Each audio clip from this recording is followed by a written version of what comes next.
సాధిస్తావా నేను పై చేసి సాధించాలా అనేటువంటి పద్ధతుల్లో వాదోపవాదనలు చర్చలు కౌంటర్లు ఎన్కౌంటర్లు మాటల తోటాలు పేల్చుకున్నారు. బడ్జెట్ సమావేశం సందర్భంగా నిన్న మొన్న సందర్భాల్లో ముఖ్యమంత్రి కూడా దాని మీద సీరియస్గా అప్రాపరేషన్ బిల్లు సందర్భంగా కేటీఆర్ చేసిన వ్యాఖ్యలకి కౌంటర్ చేస్తూ ముఖ్యమంత్రి కూడా మాట్లాడారు. ఆస్తులే కాదు అప్పులే కాదు ఆస్తులు కూడా సృష్టించాం అని అంటూ కేటీఆర్ అంటే ఆస్తులు సృష్టించింది ఎక్కడ అప్పులు లేకుంటే తప్పులతో 10 ఏళ్ల పాలన మీ పాలన తప్పులు దిద్దలేక అప్పులు చెల్లించలేక నానా తంటాలు పడుతున్నామని ముఖ్యమంత్రి.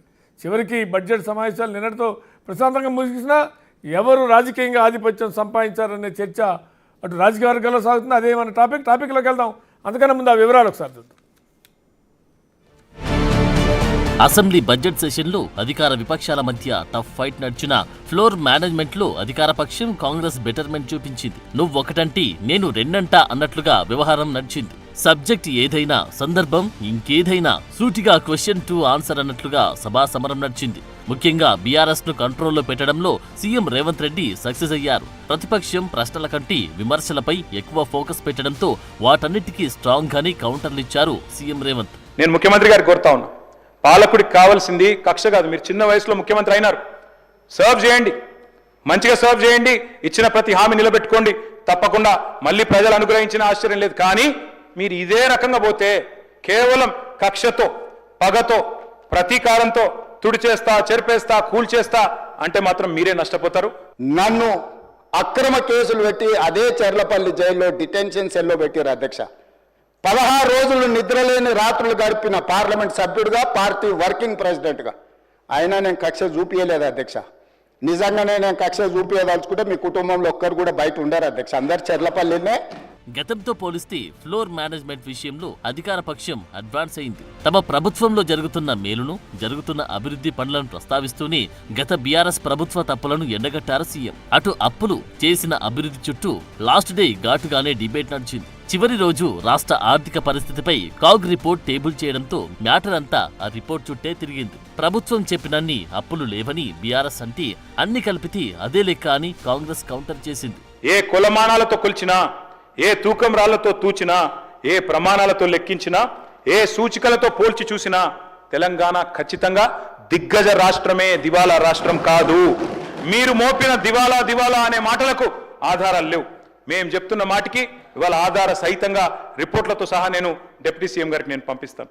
ఆర్బీఐ గణాంకాలు, నీతి ఆయోగ్ నివేదికలు, ప్రధాని ఆర్థిక సలహా మండలి రిపోర్ట్లు, ఎకనామిక్ సర్వేలు, ఎఫ్సిఐ రిపోర్ట్స్, అదేవిధంగా తెలంగాణ అట్లస్, ఆర్థిక సామాజిక అవుట్లుక్, సోషియో ఎకనామిక్ అవుట్లుక్ ఉన్నట్టు చెప్దాం, రిఫార్మ్స్ తీసుకొని వద్దాం, భ్రమంలో పెట్టొద్దు. పాపం ఎవరిని భ్రమంలో పెడతాం అధ్యక్ష? మనం పేదలు మధ్యతరగతి కుటుంబాలకు సంబంధించినటువంటి వాళ్ళంతా కూడా ప్రభుత్వం పథకాలు పెట్టి ఇల్లు ఇస్తాం, డౌన్లోడ్ ఇల్లు ఇస్తాం, 3 ఎకరాలు ఇస్తాం, అది చేస్తాం ఇది చేస్తాం అంటే అధ్యక్ష ఆశపడతారు అధ్యక్ష.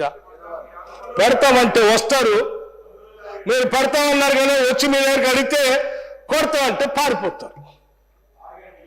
అలా 10 సంవత్సరాలు జరుగుతూనే ఉంది అధ్యక్ష. గత 5 ఆర్థిక సంవత్సరాల్లో ఎప్పుడు వాస్తవానికి దగ్గర బడ్జెట్ ప్రతిపాదించలేదని కాగ్ నివేదికతో అందరూ అర్థం చేసుకోవాల్సిన విషయం. 2020-21లో 11% గ్యాప్, 2021-22లో ఈ గ్యాప్ 24%, 2022-23లో 19% వ్యత్యాసం, 2023-24లో 28% ఖర్చు పెట్టలేదని కాగ్ తేల్చింది. గత బీఆర్ఎస్ ప్రభుత్వం ప్రవేశపెట్టిన బడ్జెట్ అంచనాలు ప్రతిసారి తలకిందులే అయినట్లు కాగ్ తేల్చింది. ఇక బీఆర్ఎస్ హయాంలో అక్షరాల 81,469 కోట్ల రూపాయల అప్పులు దారి మల్లాయని కాగ్ రిపోర్ట్ తేల్చింది. గత ప్రభుత్వం వివిధ ప్రాజెక్టులు, డెవలప్మెంట్ పనుల కోసం క్యాపిటల్ ఎక్స్పెండిచర్ కింద తీసుకున్న అప్పులను వేరే అవసరాలకు మళ్లించినట్లు గుర్తించింది. ఓవరాల్ గా వేస్ అండ్ మీన్స్ ఓవర్ డ్రాఫ్ట్ల కింద రొటేషన్ అప్పులు తీసుకుని రాష్ట్రాన్ని నడిపించినట్టు కాగ్ తెలిపింది. ఆస్తుల సృష్టి ఎక్కడన్న ప్రశ్నలకు సీఎం ఘాటుగానే కౌంటర్లు ఇచ్చారు. వారు ఆస్తులు సృష్టించడం అంటారు. ఏం సృష్టించారు అధ్యక్ష? ఒక్కటి చెప్పు. కాళేశ్వరం. మా వెంకటరెడ్డి గారు చెప్పారు అది కూలేశ్వరం అని. 3 ఏళ్లలో 1,02,000 కోట్లు కాంట్రాక్టర్లకు పే చేశారు. మొదటి 5 సంవత్సరాలు ఒక ఆయన మంత్రి, 5 సంవత్సరాలు ఇంకొక ఆయన మంత్రి. ఆ శాఖకు ఇద్దరు కలిసి పోటీలు పడి మొత్తం వాళ్ళు engineer, scientist, doctor, lawyer CAG report ప్రకారం ప్రభుత్వ ఖర్చుల్లో 45% ఉద్యోగుల శాలరీలు, రిటైర్డ్ ఉద్యోగుల పెన్షన్లు, గత అప్పులకు కడుతున్న వడ్డీలే ఉంటున్నట్లు కాగ్ తేల్చడంతో అధికార విపక్షాల మధ్య డైలాగ్ వార్ మొదలైంది.